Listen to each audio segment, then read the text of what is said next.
Ang hatid po ng kapanganakan ng Panginoong Jesucristo sa buong mundo ay upang magbigay po ng good news sa lahat po ng taong naninirahan sa mundong ito.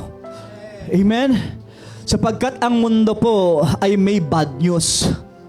Ang pinaka-bad news sa buong mundo, dahil lahat tayo'y makasalanan, lahat tayo'y nagkasala, walang matuwid kahit isa, kaya pag tayo'y namatay, papunta po tayo sa impyerno.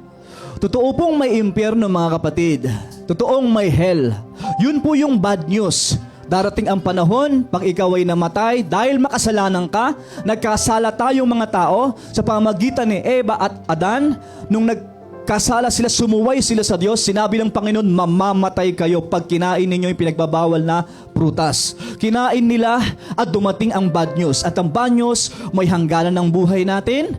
Ano yung bad news din? Mapupunta ka sa impyerno. Ang Diyos, ang Panginoong Diyos, Ama na po natin.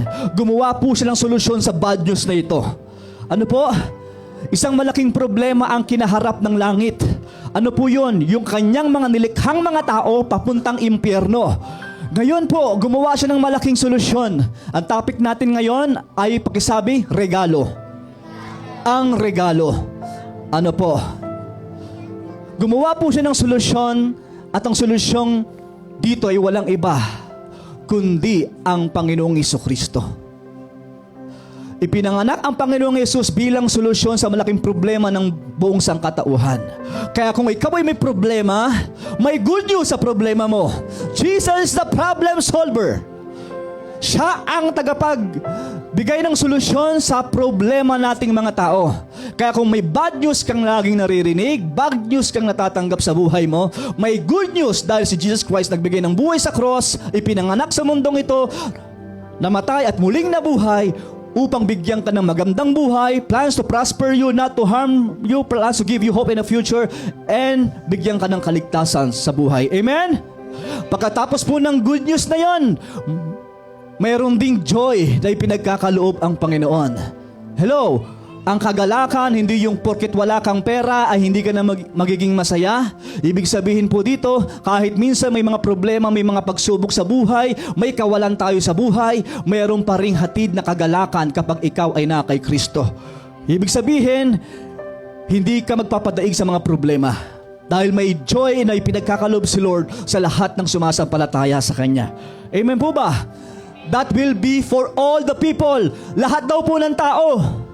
Kasama dito yung nanay mo, tatay mo na wala rito, yung anak mo, apo mo, pinsan mo, kamag-anak mo. Sa lahat daw po ng tao, walang pinipili. Si Jesus Christ na parito sa lahat ng mga tao upang magbigay ng good news at ng kagalakan sa buhay nating mga tao. Next po dyan, sa verse po na yan, sa 11.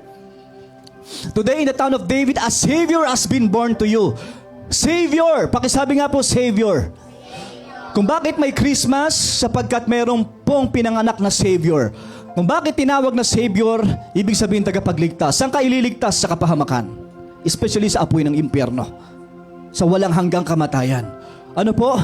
Kaya nga, ang isang taong may Savior, meron siyang kaligtasan, anuman ang panahon na dumating sa kanya at dumating na yung panahon na iwanan mo na ang mundong ito, mayroong kagalakan naghihintay sa mga sumasampalataya sapagkat ililigtas sila ng Panginoong Jesus sa kamatayan patungo sa impyerno. Amen?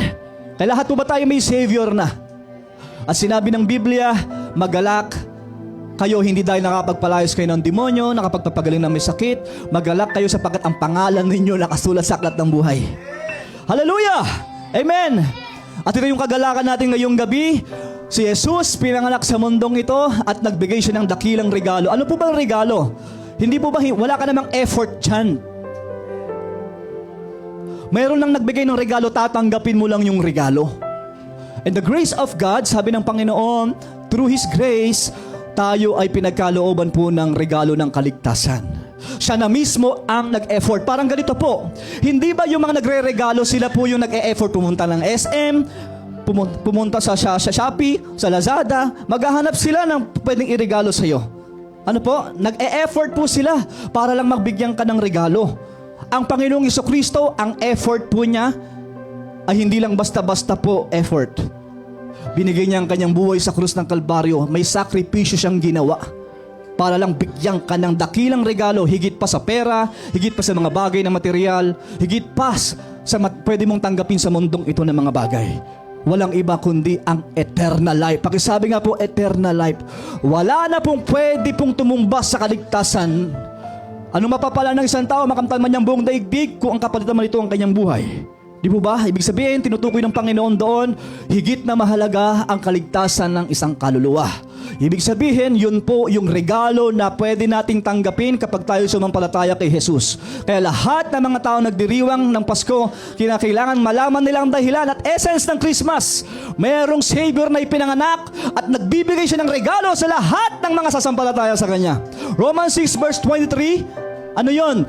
The gift of life. For the wages of sin is death, but the gift of God is eternal life. Romans chapter 6 verse 23. For the wages of sin is death, but the gift of God. Ang regalo daw, ano po yung regalo? Eternal life in Christ Jesus our Lord. Kaya mayroong Pasko. Ano po? Kaya sa mga oras na ito, hayaan po natin na gunitain po natin yung ginawa ng Panginoong Hesus sa krus.